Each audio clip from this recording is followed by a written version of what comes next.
Hi there. Welcome to another After School Tech Tips with the Tips team. My name's Bernice, and today we're going to be exploring Magic School for teacher tasks. Now, before we jump in, there are some considerations before you decide whether or not you want to use Magic School. First of all, please note that we neither endorse nor validate these apps, such as Magic School, and rather these third-party applications are provided as examples for you to explore and decide if this is the best fit for you. So with this decision, one of the considerations would be around data security and privacy. Please check out the terms of use and privacy policy in any third-party application such as Magic School to better understand what data is being collected and how it is being used. Just like with any third-party application, it is important to not put in confidential information, student information, or personal information. For more information on data security and privacy, check out our other after school tech tip on data security and privacy, and I'm going to link that down in the description below. Now, if you do decide to use Magic School, there are some other considerations when you go to use any generative AI tool such as Magic School. So first of all, considering your own perspective. What do you want the output to look like? And what information might you need to provide in order to get the output closer to what you were thinking of? When you do get the output after you put in that information, looking at the output and evaluating it. Is there bias that you might be seeing within the output? Could you change the output a little bit through editing or prompting to make it closer to what you were envisioning? So Magic School is a really great beginning place, kind of like a brainstorming tool, similar to how you might Google search ideas for icebreaker activities or other activities for your classroom. Now, if you are planning to use Magic School, at the end of the day, just remember that you're the one that's going to decide what you use in your classroom and what works best in your context. So with that being said, there are quite a few considerations that come into that. So I would just say if you're interested in more information about that, I'm also going to link two more videos below.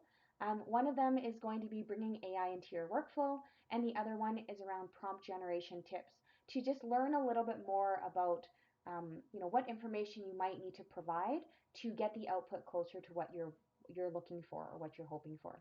And then of course the one on workflow to again just get you thinking about, what do I need to consider if I decide to bring generative AI into your teacher tasks. Now, let's jump into Magic School and just see what Magic School looks like and give you a bit of an idea of how you may or may not be able to use this. So, as you can see here, this is Magic School. Magic School has a variety of tools that you can use for a variety of different things. You can see a bunch of categories up here at the top: planning, content, questions, intellectual prep, student support, communication, and community tools. So lots of different ones here. I'm going to click on all and scroll down so you can see all the different tools that exist within here. Now with these, you can see, you can find things like common misconceptions or clear directions or conceptual understanding, AI resistance assignments. Um, and so with all of these, you can see you just click on them. And when you click on it, it's going to ask you for additional information. So let's do, for example, a math story word problem. So if I go ahead and click on this, it's going to ask me for a grade level, ask me for how many questions I want, and then of course a math standard and a story topic. So in this case, I might go ahead and say, maybe I want one on addition of two-digit numbers. And my story topic then might be something like cars. And of course, you can be as descriptive as you want. Just like we were saying earlier, the more information you provide it, the more close it's going to be able to generate something that you might have been looking for. So here's the questions that it's providing me. And of course, I can then go ahead and add additional prompts. So I could choose one of these questions that they have right here and click on it. Alternatively, I can also send a message to change it a little bit further. So let's say I don't want them all about cars. Maybe I'm going to say something like, make one about a car, the second one about trucks, and the third one about houses. And we can now go in and it'll go ahead and make cars, trucks, and house word problems for you to then possibly use in your assignment if you're looking to do that. There are actions as well, so you can translate questions, length, summarize, as well as custom. And you can go ahead and go in there, check it out, try it out. Again, just a quick thing, you'll see a disclaimer right on the bottom that says to always review content for accuracy and bias and to use your professional judgment. Um, Especially when it comes to things like translating, it's always good to, of course, confirm that it is the correct translation because it's hard if you don't necessarily know the language yourself. So when it comes to these, you can see you can then go ahead and copy. You can go ahead and export this information into a Google Doc or export it as a form or save that resource altogether. There's lots of different tools here. So that was just kind of one example. I can go ahead and click on another one, like make it relevant.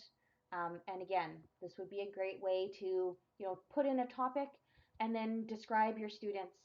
And maybe it'll give some ideas on what you're teaching and how you can frame it to make it a bit more relevant based upon their interests and their background.